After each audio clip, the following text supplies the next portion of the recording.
pinter-pinter bikin afirmasi, self-talk yang positif. Ngomong yang baik-baik saja deh. Tidak hanya dengan orang lain, dengan dirimu juga begitu. Buang kalimat-kalimat yang merendahkan diri.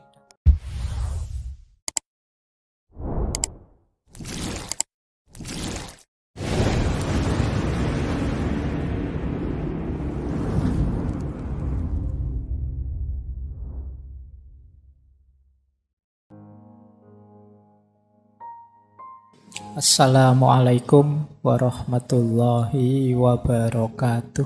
Bismillahirrahmanirrahim. Ya, ini yang ada di pikiran kita, yang penting dibersihkan. Nanti pelan-pelan ya kita bersihkan satu-satu. Yang pertama, negative thinking. Yang kedua, overthinking. Yang overthinking nanti kita langsung shortcut saja bagian praktisnya karena kita sudah pernah membahas ini meskipun digabung dulu dengan insecurity. Dan yang ketiga, dirty mind. Dirty mind itu pikiran yang kotor. Ya, biasanya kalau kalian buka kamus, dirty mind itu pikirannya itu arahnya ke situ-situ terus. Ya, situ-situ kalian ngerti lah ya, sudah balik semua kan ini. Saya tidak perlu menjelaskan detail, apalagi dikasih ilustrasi gambar kan tidak perlu. Kalian sudah ngerti, pikiranmu gambarnya sudah begitu semua. Ini pikiran kotor. Mungkin kalian gelisah, ini caranya piye ya menghapus ini. Begitu melihat terkenang-kenang terus. Video tahun berapa itu masih ada gambarnya di sini nempel. Bahkan kamu masih apal itu, kamu simpen di folder mana, tersembunyi di mana, itu hanya kamu yang tahu. Nah, ini berhubungan dengan pikiran kotor, dirty mind. Ya kalau pikiranmu tidak jernih, lubang tadi hidupmu itu dibentuk oleh pikiranmu, jangan-jangan ya kamu profilmu tidak jauh-jauh dari situ. Kalau kacamata kotor, melihat apa saja di sekelilingmu, ya rasanya realitas sekelilingmu itu kotor. Jangan-jangan yang salah bukan realitasnya, tapi memang kacamatamu yang salah. Pikiranmu yang kotor. Sehingga rasanya melihat apa saja, koyok-koyok sekeliling kita itu kotor. Nah, nanti kita lihat ya gimana caranya untuk membersihkan dirty mind. Malam hari ini kita agak panjang mungkin membahas negative thinking karena betapapun over dan dirty itu ya bagian dari pikiran yang negatif. Bismillah, kita awali yang pertama, bersih-bersih pikiran negatif. Pokoknya mikirnya jelek-jelek terus. Pikiran negatif itu pikiran apapun yang terkait dengan kondisi emosi kita yang destruktif atau tidak menyenangkan. Mungkin berhubungan dengan kemarahan, kecemasan, depresi, pesimis. Pokoknya melihat apa-apa serba negatif.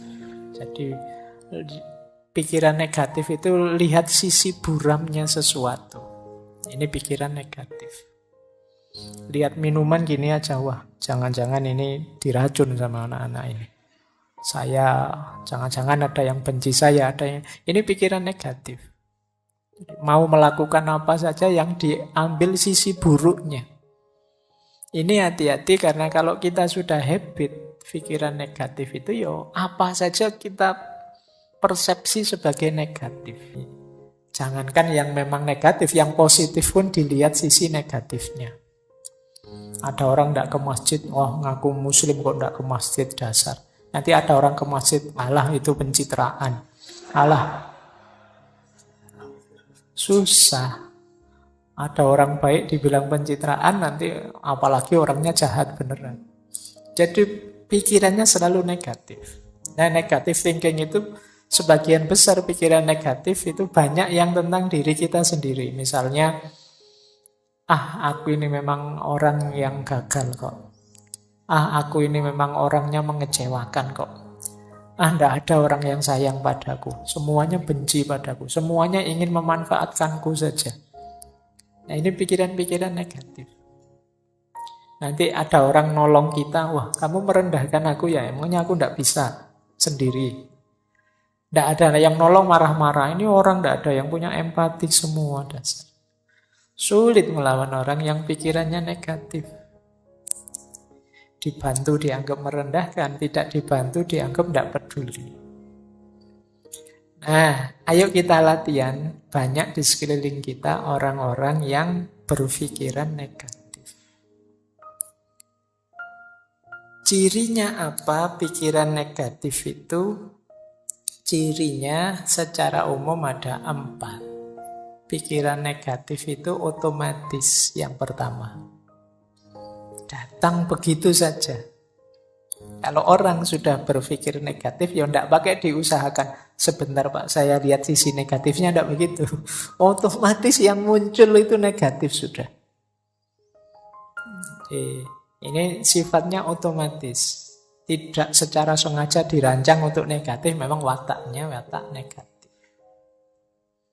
Jadi kalian mungkin ada yang sering berpikiran negatif, sadarilah bahwa itu munculnya sering otomatis saja. Mungkin karena sering kita lakukan, sering kita biasakan. Yang kedua, pikiran negatif itu distorted, terdistorsi. Maksudnya terdistorsi itu kalau melihat sesuatu tidak utuh. Hanya dilihat sisi jeleknya saja. Misalnya ngaji filsafat ini kan kurangnya juga banyak. Meskipun bagi banyak orang manfaatnya juga ada. Tapi yang manfaat tidak dilihat. Yang dilihat jeleknya saja. Mungkin ngaji kok selesainya jam 10 malam. Itu pun ngomong sendiri Pak Faiznya tidak ada. Itu memang jelek yang bagian itu. Kemudian ngaji kok tidak ada rekaman videonya. Kalau direkam suara saja. Saya sering dikritik itu. Biar saja lah. Biar ada jeleknya untuk mancing yang pikirannya negatif. Jadi kalau tidak begitu kan tidak terpancing, tidak kelihatan kalau pikiranmu negatif.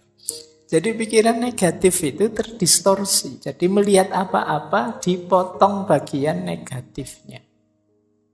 Orang seperti ini biasanya sulit senyum. Pikirannya ruwet terus kalau ada apa-apa itu. Jadi serba khawatir, serba cemas. Karena dia menggunakan kacamata burem terus, negatif terus. Yang ketiga, obstruktif. Obstruktif itu pikiran ini menghalangi kita untuk mencapai tujuan-tujuan tertentu. Karena pikiran negatif ini akhirnya kita kuliahnya tidak bisa maksimal. Mau kuliah ke kampus bawa motor, wah di kampus itu parkirannya kacau, kalau motorku hilang gimana? Mau ke kampus, naik trans, nanti naik trans itu kadang tidak jelas juga, nanti jangan-jangan aku malah telat, jangan-jangan mau bareng temen, nanti malu, nanti masuk bareng, mau punya motor sendiri malah anunya bareng. Jadi pikirannya ruwet, akhirnya tujuan-tujuan hidup banyak yang tidak terpenuhi. Itu namanya obstruktif. Menghalangi kita mewujudkan keinginan. Ini berarti pikiran itu sudah negatif sudah. Kemudian yang terakhir, pikiran negatif itu plausible. Plausible itu masuk akal. Masuk akal menurut kita yang berpikiran negatif. Kita cari saja alasan untuk melihat sisi negatifnya. Dan mesti ketemu wong alasan itu bisa dibuat.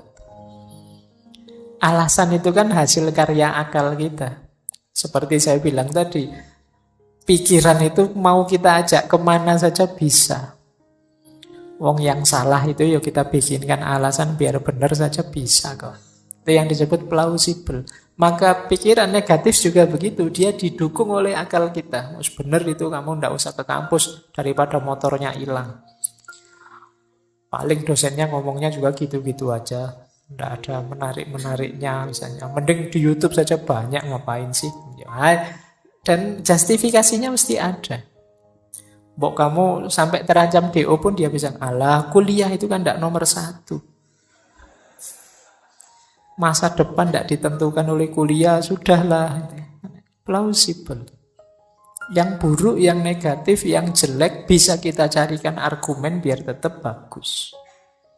Ini ciri-ciri pikiran negatif. Jadi dia ini otomatis muncul, mendistorsi realitas, menghalangi keinginan-keinginan baik kita, dan kita anggap masuk akal. Padahal itu ya sebenarnya ya negatif. Jadi ayo ya dicari kalau ada makhluk seperti ini dalam diri kita, ayo dibersihkan.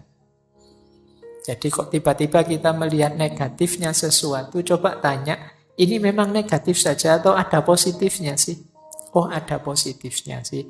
Cuma tadi belum sempat saya baca, tapi menurut saya yang negatif juga perlu diperhatikan. Nah, kalau ini sudah mending, sudah melihat sesuatu lebih luas. Tidak sekedar melihat negatifnya saja. Nah, sekarang kita pelajari akar-akarnya ya. Agak banyak ini, yang biasanya jadi sumber pikiran negatif. Saya ngasih contoh kuliah-kuliah saja ya. Saya khawatir kalau ngasih contoh yang dunia yang berbeda. Wong, saya dunianya ya di kampus. Yang pertama, sumber pikiran negatif itu bisa jadi dari penyaringan kita. Jadi kita mengabaikan yang positif, kita saring, kita ambil yang negatif saja. Nah, ini namanya menyaring. Kayak kuliah, misalnya ada mata kuliah yang kita lulus dengan nilai C+. Sementara kita ingin nilai A. Terus hanya karena itu terus mikir, berarti saya itu bukan mahasiswa yang hebat. Sudah merasa negatif. Padahal mungkin hanya mata kuliah itu yang nilainya C. Tapi kita tidak melihat mata kuliah yang lain yang nilainya A. Pokoknya hanya gara-gara itu. Jadi kita saring, kita ambil yang jeleknya saja. Ini akar pikiran negatif. Orang seperti ini biasanya juga sulit mengapresiasi keberhasilan orang lain. Ada orang prestasinya 10, ada satu yang buruk, ya satu yang buruk ini yang dikejar-kejar. Ini berarti cara berpikir penyaringan. Menyaringnya diambil yang jelek-jelek saja. Ini akar yang pertama. Akar yang kedua, lahirnya pikiran negatif itu karena cara berpikir hitam putih. Kalau tidak A ya B. Jadi hidup ini ya kalau nggak gagal ya sukses. Tidak pernah kita pikir ada orang itu tidak sukses-sukses amat. Mungkin bisa kita sebut dia setengah sukses. Yang kamu tidak gagal banget ya setengah gagal atau seperempat gagal lah misalnya. Kan apa tidak bisa begitu. Kita selalu inginnya langsung kalau tidak baik ya mesti buruk. Orang itu kadang-kadang ada yang abu-abu juga. Entah baik, entah buruk kita juga tidak tahu fullnya gimana. Tapi ya ada baiknya, tapi juga ya tidak sepenuhnya baik lawang manusia aja kok. Nah kita sulit berpikir gini, kita mikirnya selalu hitam putih. Kamu anak soleh apa anak mursal misalnya, itu kok hanya dua itu. Woyo alternatifnya bisa banyak. Jadi kamu boleh kok bilang, Pak, saya itu anak seperempat soleh, Pak. Jadi yang 3/4-nya masih agak mursal, tapi ya lumayan lah ada seperempatnya. Ini kan bisa saja orang begitu.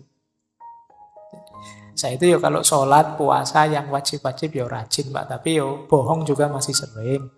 Nah, ini kan tidak bisa pure putih, tidak bisa pure hitam.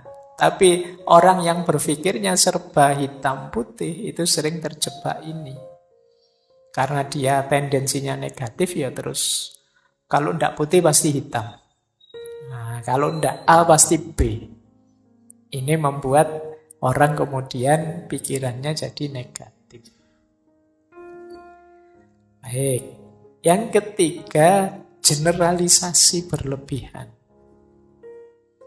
Hanya karena melihat temannya yang satu ini datang kuliah telat, langsung dijudge, wah dasar kamu mahasiswa males. Padahal itu ya baru saat itu saja telat, tapi ya dari hanya sekali itu kita simpulkan untuk semuanya. Ini namanya generalisasi berlebihan. Kadang juga untuk dirinya sendiri. Aku ini memang orang yang tidak jelas misalnya. Yang ngomong awake dhewe. Padahal mungkin hanya dari satu fakta. Hanya sekedar lupa naruh kunci misalnya. Itu dirinya sendiri dimaki-maki. Dasar bodoh, dasar orang pelupa. Ini namanya over generalisasi. Apa ya sih hanya karena itu saja kok. Besok lupa lagi kunci, wah tambah kamu marahi lagi. Wah sekarang sudah benar memang aku ini orangnya pelupa padahal belum tua. Masih muda kok sudah pikun. Aku ini kok dimarah-marahi sendiri dirinya.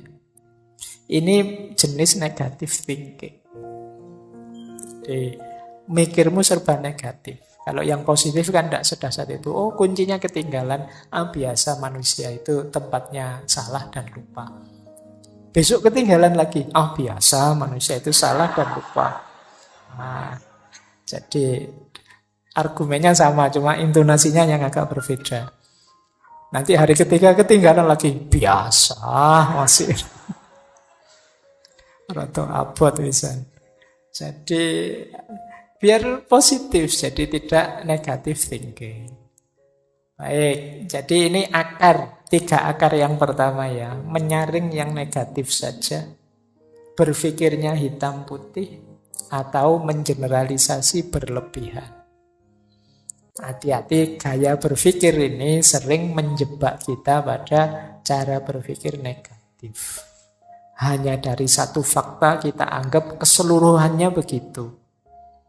Hanya lihat satu fakta kita berpikirnya hitam putih. Kalau tidak A ya mesti B.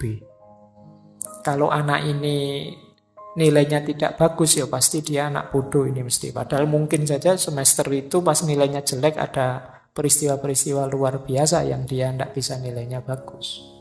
Atau disaring, dipilih yang jeleknya saja. Terus akar pikiran negatif bisa juga karena terburu-buru menyimpulkan. Jadi biasanya ini berhubungan dengan kita menganggap kita tahu pikirannya orang lain seperti apa. Kesusu kita simpulkan. Misalnya kita dapat nilai jelek terus kita simpulkan mesti dosen itu tidak senang padaku, sentimen itu mesti. Nah ini terburu-buru menyimpulkan. Kita menebak pikirannya orang lain terus kita simpulkan hanya dari situ saja. Nah, jadi wah temanku ini mesti marah ini padaku. Padahal mungkin saja tidak. Benci dia sekarang mungkin. Pacarnya tak ambil loh misalnya. Padahal mungkin juga tidak. Tapi kan kamu kesusu menyimpulkan begitu. Siapa tahu dia malah terima kasih pada kita. Ya kan bisa saja begitu. Terima kasih ya kamu. Saya sejak lama ingin melepas kok tidak teko malah kamu ambil. Kan bisa saja begitu. Jangan kesusu disimpulkan. Sebelum kamu memang jelas faktanya. Biasanya kalau mengira-ira seperti ini memang cenderung negatif. Wah mesti dimarahi saya ini. Wah mesti kecewa dia padaku. Wah orang tuaku mesti tidak suka aku begini. Terus kita gelisah sendiri. Padahal pulang beneran ketemu orang tua ya tidak semarah itu. Tidak seperti bayangan kita. Nah, akar pikiran negatif yang lain yaitu katastrofisme. Jadi katastrof itu bencana, bahaya. Nah, ketika kita mikirnya selalu yang terburuk, yang terjadi. Ujiannya belum, tapi kita sudah merasa, mesti semester ini jatuh nilaiku, mesti jatuh nilaiku. Nah, ini katastrofisme. Yang dibayangkan alternatif paling jeleknya. Mau ngaji filsafat sudah mikir, mesti aku tidak paham, tidak ngerti, filsafat itu berat. Sejak awal sudah nganggap berat, ya mesti aja ya. Seperti tadi kita ditentukan oleh pikiran kita. Ya berat beneran akhirnya. Ini cara berpikir katastrofisme. Jadi mikirin negatif terus. Yang jelek-jelek, yang berat-berat. Yang terjadi akhirnya ya itu. Kok tidak mikir yang enak-enak saja. Alhamdulillah nilaiku jatuh, berarti ini alamat harus belajar lagi. Alhamdulillah masih diberi kesempatan untuk belajar lagi. Nah, misalnya. Jadi ngambil sudut positifnya. Alhamdulillah uangku habis, ini berarti tidak berani macam-macam, ini tidak bisa ngopi, tidak bisa nongkrong, ngaji ajalah gratis misalnya. Loh kan, Alhamdulillah kamu dapat yang bagus. Jadi mikir sudut positifnya. Coba uangku masih banyak, mikir kemana-mana, jalan-jalan di mall, jajan macam-macam. Tapi karena uangnya habis, ngaji saja, berdoa, minta rezeki sama Allah. Lumayan agak dekat sama Allah. Diberi sakit juga begitu, tidak harus negative thinking. Alhamdulillah ada sakitnya, ada remnya, lumayan buat alasan tidak masuk kuliah. Jadi berpikir selalu ambil sudut positifnya. Ada juga akar pikiran negatif itu personalisasi. Personalisasi itu kita merasa bahwa kitalah yang mempengaruhi situasi. Seolah-olah kita yang bisa mempengaruhi apa yang terjadi di sekeliling kita. Ini salah saya, ini karena saya. Kadang-kadang nonton bulu tangkis saja mikirnya, kalau saya nonton mesti kalah itu. Ya, mungkin kalian nonton sepak bola juga begitu. Aku ndak nonton, kalau saya nonton kalah mesti loh. Padahal itu ya apa faktornya karena dirimu yang nonton, ya memang kenyataannya begitu. Ini namanya personalisasi. Kamu terlalu nganggap dirimu berpengaruh. Tapi secara negatif. Jadi, akhirnya kamu ndak nonton. Mau ya kamu ndak nonton ya tetap kalah. Tapi kamu merasa kalau kamu nonton, kamulah penyebab kekalahan itu. Sudahlah, nggak usah ngajak saya. Kalau saya ikut itu biasanya gagal. Itu namanya personalisasi. Pikiranmu negatif saja. Baik, ada lagi pikiran negatif itu karena itu tadi, salah memahami. Harusnya ini di luar kontrol, kita anggap dalam kontrol kita. Jadi ada kan banyak hal, sering saya bilang, belajar itu usaha kita, pinter atau tidak pinter itu anugerahnya Allah. Kalau ini anugerahnya Allah berarti di luar kuasa kita. Bukan salahmu kalau kamu tidak pinter. Tapi kalau kamu malas belajar itu salahmu. Awas keliru identifikasinya. Jadi ada hal-hal yang bisa kita kontrol, ada hal-hal yang tidak bisa kita kontrol. Harus pas merumuskannya. Jadi kamu naksir seseorang, kamu nembak, itu dalam kuasamu. Karena kamu nembak atau tidak nembak kan kekuasaanmu. Tapi kamu diterima atau ditolak itu di luar kuasamu. Itu urusan yang ditembak. Nah, kalau kamu tidak bisa menerima yang seperti ini, ya nanti lahirnya bisa negative thinking. Seolah-olah kamulah yang menyebabkan kamu ditolak. Mungkin kamulah yang menyebabkan kamu tidak pinter. Kamulah yang menyebabkan. Tidak. Asal kamu tidak males, ikhtiar sudah maksimal secukupnya, ya hasilnya apapun terimalah. Karena ada hal-hal yang di luar kontrol kita. Sudah nawa itu niat mau berangkat ikut ngaji. Sudah mengeluarkan motor. Kok yontilalah bensinnya habis. Uang tidak ada untuk beli bensin malam hari ini, terus balik lagi. Nah ini kan berarti ada hal-hal yang di luar kuasamu sudah. Tidak terbayangkan tadi bensinnya kok pas habis. Nah ini, jadi niat ngaji masih dalam kuasamu, tapi ada terjadi peristiwa-peristiwa di luar kuasamu, ya sudah. Biasanya orang yang berpikir negatif kalau terjadi peristiwa seperti ini, waduh, salah apa aku, dosa apa aku. Jangan-jangan kemarin menyakiti hati temanku sampai aku diazab seperti ini ya. Kenapa mikirnya ngono? Biasa saja, memang ada hal-hal yang di luar kontrol kita. Yang penting yang dalam kontrol kita sudah kita jalankan maksimal. Di luar itu ya sudah. Baik, terus ada juga akarnya pikiran negatif itu kita keliru memahami sunnatullah. Jadi misalnya kamu mendapat nilai jelek, terus saya kok dapat nilai jelek ya, tidak apa-apa lah Pak, memang hidup itu memang tidak adil loh Pak. Ya, seolah-olah nilai jelek itu karena hidup yang tidak adil, padahal ya karena kamu males saja. Tapi kamu alasanmu, hidup memang tidak adil kok. Kamu nipu orang terus dipukuli orang terus alasanmu, ya seperti ini hidup Pak, penuh penderitaan misalnya. Ya.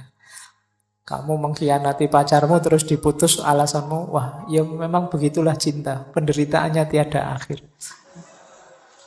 Oh itu ya polahmu dewe, sekarang sampai putus, sekarang kamu nangis-nangis. Jadi salah memahami sunatullah tadi. Ini mirip dengan sebelumnya. Ada yang dalam kuasa kita, ada yang di luar kuasa kita. Jadi kita itu sering menjustifikasi kekeliruan kita, kesalahan kita sebagai bagian dari pola hidup atau sunatullah. Saya itu sebenarnya ingin jadi orang baik loh Pak. Tidak tahu kok takdir membawa saya ke sini. Ayo kamu salahkan takdir membawamu ke situ. Ya kamunya saja memang tidak serius mengarahkan hidupmu ke arah yang baik. Akhirnya kamu terseret ke situ. Itu kayak ceritanya Umar itu kan. Suatu ketika Umar bin Khattab ini menangkap pencuri. Pencurinya waktu ditangkap alasan takdir. Loh, saya maling ini kan dan berhasil maling itu kan berarti memang takdirnya Allah. Kalau Allah tidak mengizinkan saya maling, apa bisa saya maling? Wah, alasannya mantap itu. Jadi akhirnya sama Umar malah dipukuli. Lah kok saya malah dipukuli? Loh kamu dipukuli itu juga bagian dari takdirnya Allah.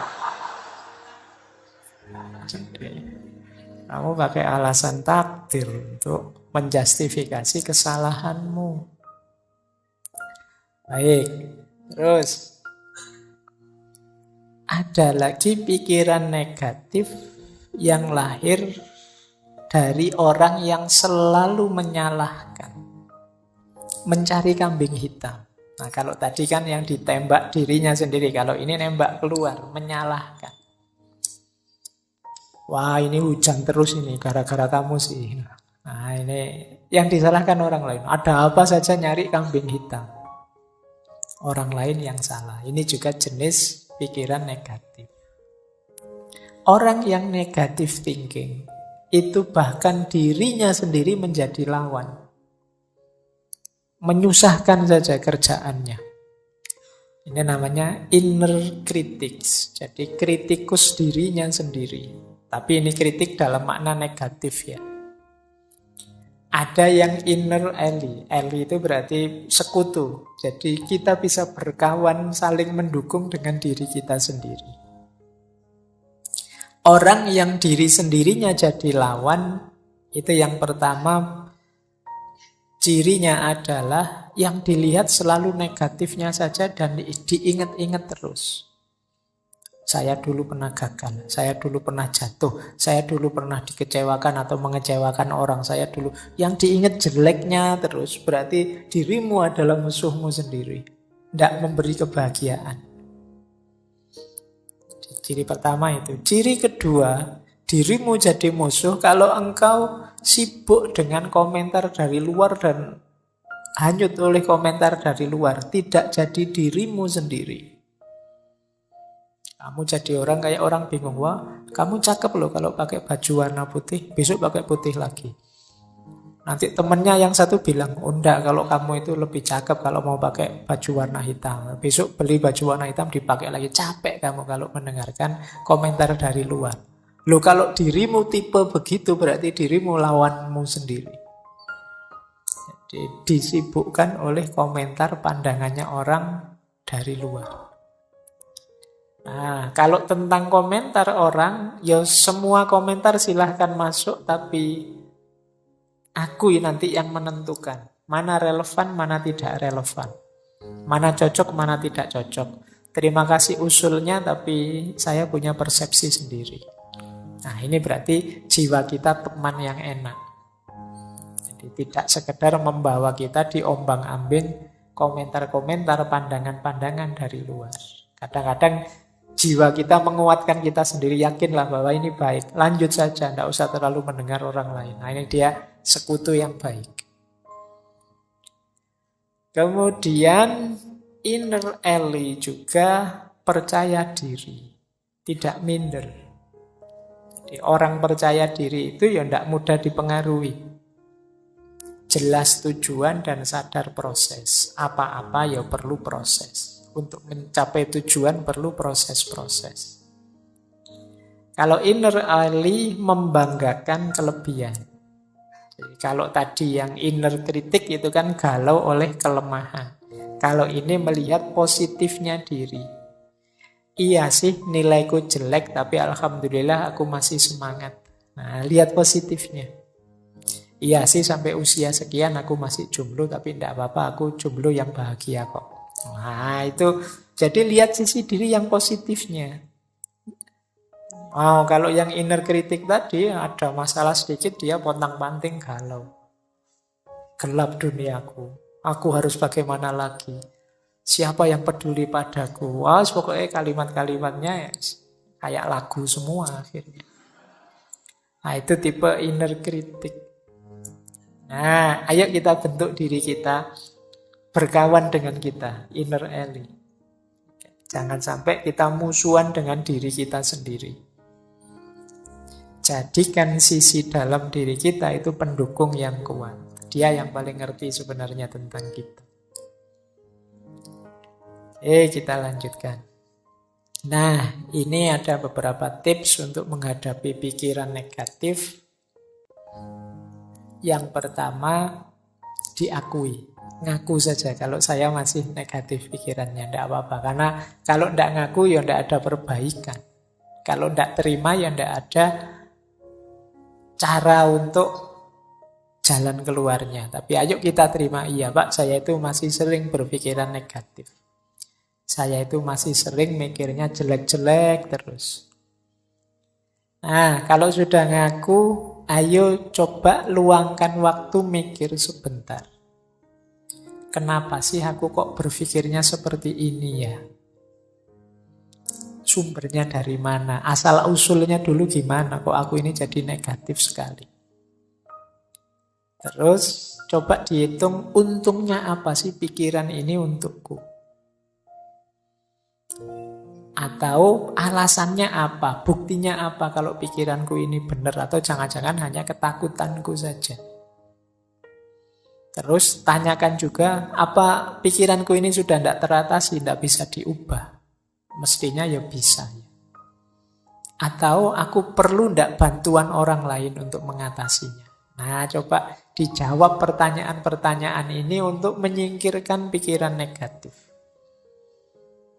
Kalau sudah tuntas menjawab, ketahuan asal-usulnya, langkah ketiga yaitu reframing. Kita frame ulang. Kalau tadi melihat sisi negatifnya, sekarang saatnya melihat sisi positifnya. Nah, tema malam hari ini kan bersih-bersih pikiran negatif. Antara lain caranya ini. Kita akui, kita uji, dan kita bikin frame ulang yang positif. Jadi nanti kita masuk bulan Ramadan, perspektifnya sudah jernih, sudah positif. Oke. Nah, ini pikiran positifnya. Cara untuk melatih berpikir positif adalah yang pertama, ayo mengenali kelebihan-kelebihan dan keberhasilan-keberhasilan kita. Tidak ada orang itu yang hidupnya negatif terus. Pasti pernah mengalami hal-hal positif. Bila perlu ditulis.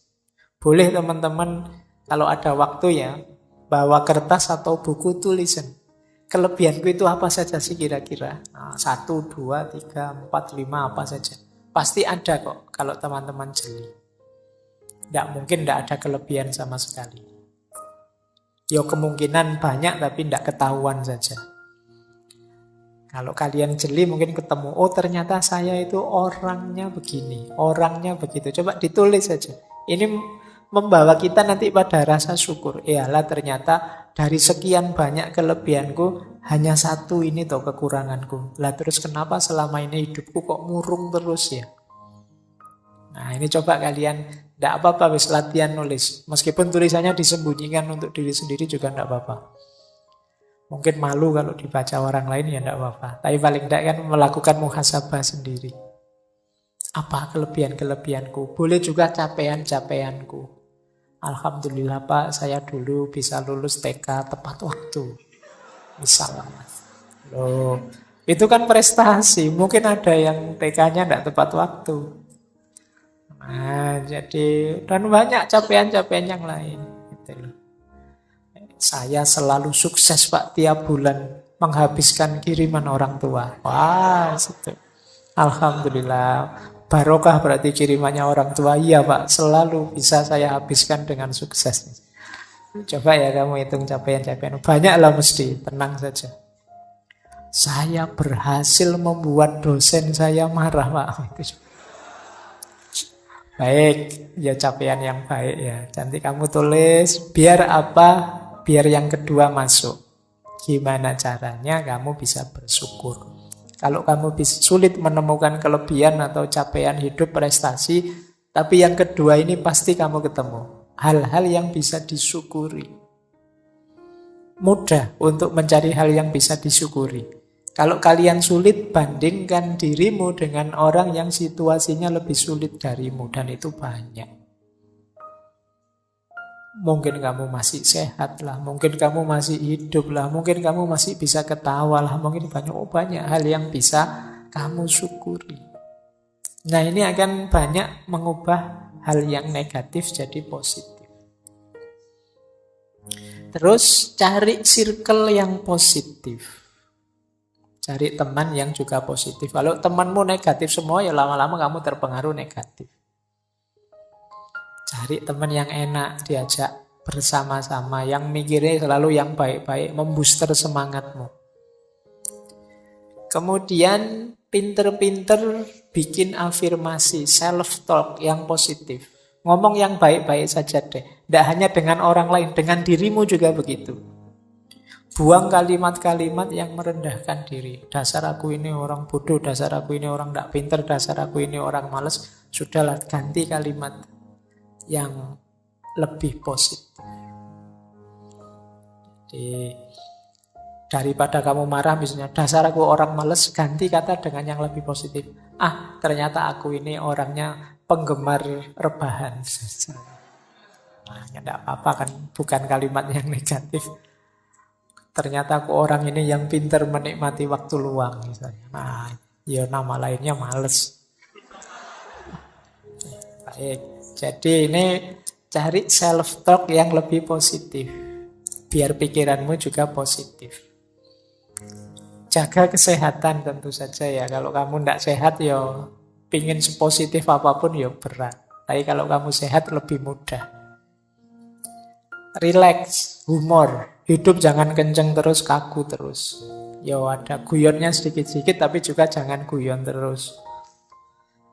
Relax saja, santai, nikmati, mengalir saja. Hidup itu mengalir saja, mesti ada humornya, banyak yang lucu.